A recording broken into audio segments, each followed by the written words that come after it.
Greetings and salutations, folks, and welcome once again, as always, to another helping of Mr. H's Hot Pot. You join me today, sat in a sweltering jalopy, here in my hometown of Wigan. I'm currently parked up, just waiting to pick up my little lad from the outlaws who've currently looking after him.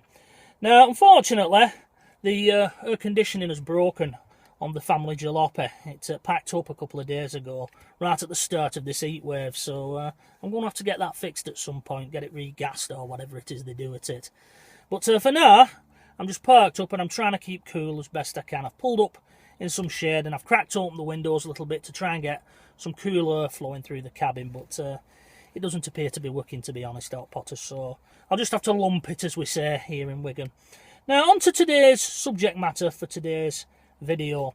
Now, I haven't done anything on current affairs since I did the lockdown vlogs many moons ago, where I did 50 days, one at the back of the other during the first lockdown, and I documented what was going on at the time. Now, the good thing about doing them sort of videos is you can always look back on them and see the way you was thinking way back when. So that's what I'm going to be doing today. I'm going to be putting my own personal thoughts on a subject that for many will be controversial, and I'm sure many out there have got strong opinions on one way or the other. And the subject I'm going to talk about, especially in the light of Boris Johnson's announcement last night regarding anyone who wishes to go into a nightclub, by the end of September they will need to prove their vaccination status, what has been dubbed a COVID passport or a vaccination passport. I personally think that these are a bad idea. I think it's the thin end of the wedge to basically making people prove whether they've had a vaccine or not in all kinds of settings. It just opens the door to it. Now, I understand Boris Johnson's point of view. He's going to say, well, you know, these places where there's mass people, it's a breeding ground for the virus, we must stamp on it, yada, yada, yada. Now, I suppose if you've been double jabbed, it doesn't matter to you. If you're of a certain age like myself, I mean, I'm 46 and a half now with a family of my own, and my clubbing days are well behind me, Hot Potters. I don't think I'll be going out and busting a move in a nightclub anytime soon. I might bust a gut, but not a move. If, like myself, you haven't had the vaccine, then you have to worry about the wider implication of that. Now, I'll just briefly go into the reasons why I chose not to have the vaccine as yet. I'm never say never, as Sean Connery found out. You never say never. But the reason I've not bothered with it, personally, is, number one, I'm worried about the speed that it was developed. I mean, let's be honest, 2018, nobody heard of COVID-19. Suddenly, there's a virus there, and within a short space of time, in medical terms, there was a vaccine to that virus. That doesn't usually happen. I mean, you only need to look at the AIDS pandemic of a number of decades ago, and I think it took decades before they actually got, you know, a vaccine for that, and they've still not totally conquered it. Cancer, they've no chance. They're no further on than when cancer first reared its ugly head. So you do have to worry about the speed that this has been developed, or I do anyway. And then the other thing that I worry about is the fact that there is no culpability. Currently, these vaccines that have been being used on the population, they are been approved for emergency use only.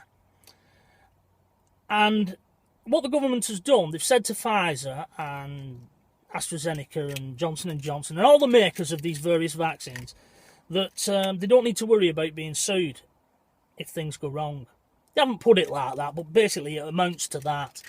And that worries me as well, because should something go wrong, then you should be able to go back on people and say, hang on a bit, I've ended up with side effects, and I'm not just talking about, you know, you felt bad for a couple of days. I'm talking about somebody who ends up with serious disability through it. You should be able to be compensated for that, especially as we're being coerced as a population to go and get this vaccine. And that's what's happening, because also it comes on the back of making people who work in care homes and those kind of settings, they have to have the vaccination as part of their employment. So I'm assuming that anyone who refuses and is currently employed by a care home or whatever, after a certain date, potentially they could lose the job. So you can see where little parts of society are being picked off and being told you need to go and get this. And it's very reminiscent of that famous poem by a German Protestant cleric in 1946, who, by his own admission, he didn't speak out against the fascist Nazi regime. And it goes something like this. First of all, they came for the socialists, and I didn't speak out because I wasn't a socialist.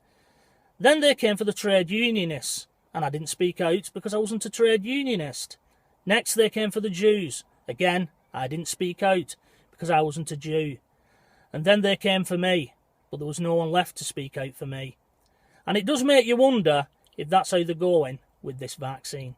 Going back to when I did the lockdown videos, I had people who was saying at the time that we was heading towards compulsory vaccination. And I'll be honest with you, Hot Potters, I laughed in the face. I really did.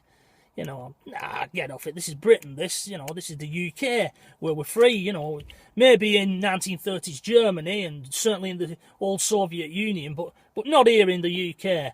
But when you see statements like Boris Johnson's come out with, and he's basically stated that, you know, our freedoms that we all enjoy are going to rely more and more on vaccination, it does make you think, is it the thin end of the wedge?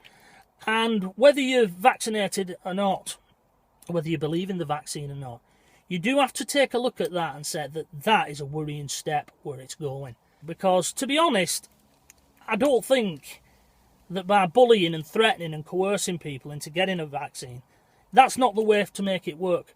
The way to make it work is to get people together, and the questions that I've raised in this video is answer those. You know, and allay people's fears. Not try and drag them down and get them vaccinated basically at gunpoint. Might not be literally at gunpoint, but it is a form of gunpoint, because they're going to make people social outcasts if they don't comply. And that's the worrying thing, really. You know, I'm not anti-vaccination. I've got to say that. You know, I've had all the usual things from my childhood, and I didn't deny my own son that. You know I never caught any harm being vaccinated against various childhood ailments, so I've let my son be vaccinated. But on this one, I want to wait and see the way things go. And I do think that if the government do want us to go and get this, and they do want to move down to a compulsory or mandatory vaccination route, then they should put the money where the mouth is and allow people where things go wrong for them to sue them and, you know, get compensation, because it's not after getting a big payout. It's not about that. It's about people afterwards living their lives. I mean, if somebody has a serious side effect to one of these vaccines in the 20s, they're going to have to go through the rest of their life living with that side effect. So they should be compensated for it. I'm sorry, Boris, but until, you know, I feel as those vaccines are safe, I'm not pumping it into my body, because you can't go down to the fuel doctor after. It's not like putting diesel in your petrol car and saying, oh, well, drain it off, you know, and pump me full of good stuff. It doesn't work like that. Once that needle goes in, it's in, and it's in for life. So you do have to worry, because you are being asked to roll a dice, and hopefully you won't have any side effects. Unfortunately, for many people, those dices have turned up snake eyes, and I don't want to be one of them people. Anyway, that's just my thoughts. I'm just putting it out there, like I said, for posterity. Sometimes get my words mixed up, especially when I'm hot, which I currently am. I'm not in a good way. Anyway, I think I'll leave it there, because it's time slowly clocking on, and as I used to do on the old vlogs, it's slowly creeping up to 10 minutes, and I'm going to be picking up my little lad very soon from the Outlaws, as I said earlier in this video. So I'm going to leave it there, but that's my thoughts on this. Do you think that the UK is heading towards mandatory vaccination? And if you didn't believe that before, like myself, like I said, I laughed in people's faces in the comments in previous videos, are you now changing your mind? Because I'm slowly changing my mind. And does it concern you? Because I'll be honest, it certainly concerns me. Anyway, until the next time, from myself, when hopefully it'll be a more cheerier video, it is bye-bye for now.